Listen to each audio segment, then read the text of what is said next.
আসসালামু আলাইকুম সবাইকে। আশা করি অনেক ভালো আছেন। আজকে আপনাদের আমি মুরগি ভেজে দেখাবো। এখানে আমি বুকের মাংস নিয়েছি মুরগিটা ভাজার জন্য। দিয়ে দিচ্ছি লাল মরিচের গুঁড়া, হলুদের গুঁড়া, ধনিয়া জিরার গুঁড়া, স্বাদ অনুযায়ী লবণ, আর দিয়ে দিচ্ছি যে টমেটোর পেস্ট দিয়ে দিচ্ছি। আর এখানে সয়া সস দিচ্ছি আর আদা রসুনের পেস্ট দিয়ে ভালো মতন কিন্তু মেখে নিয়েছি। চুলে এক টুকরো আমি কড়া দিয়ে গরম করে নিয়ে দিয়ে দিচ্ছি একটু সরষের তেল দিয়ে আমি কিন্তু 10 মিনিটের জন্য ঢেকে রাখবো। এই যে 10 মিনিট পরে আমি ঢাকনাটা উঠিয়ে এই যে কাঠের ভিতরে আমি গেঁথে নিচ্ছি। গেঁথে নেওয়ার পর আমি কিন্তু চুলায় ভাজতে চলে যাব।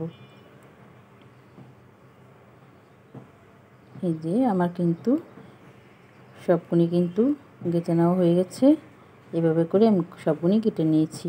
চুলাটা ফের বসিয়ে দিয়েছি। এখানে সামান্য অল্প করে তেল দেবো। এটা কিন্তু বেশি তেলে ভাজা যায় না, ভাজলেও ভাজা যায়। আমি অল্প তেল দিয়ে ভাজবো, এটা কিন্তু ভালো লাগবে খেতে।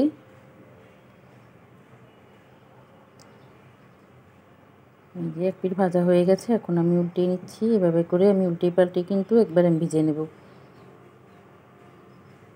এটা কিন্তু নান রুটির সাথে খেতে পারেন আপনারা বা রুটির সাথে খেতে পারেন। আমি কিন্তু রুটির সাথে খাবো। এটা কিন্তু খেতে কিন্তু খুব ভালো লাগবে রুটির সাথে খেতেও, বা নান রুটি খেতে গেলে কিন্তু আরও বেশি ভালো লাগবে। এই যে ভাজা হয়ে গেছে, এখন আমি উঠিয়ে নিচ্ছি। কেমন হয়েছে অবশ্যই কমেন্টের মাধ্যমে জানাবেন। আর সবাইকে অসংখ্য ধন্যবাদ আমার ভিডিও দেখার জন্য।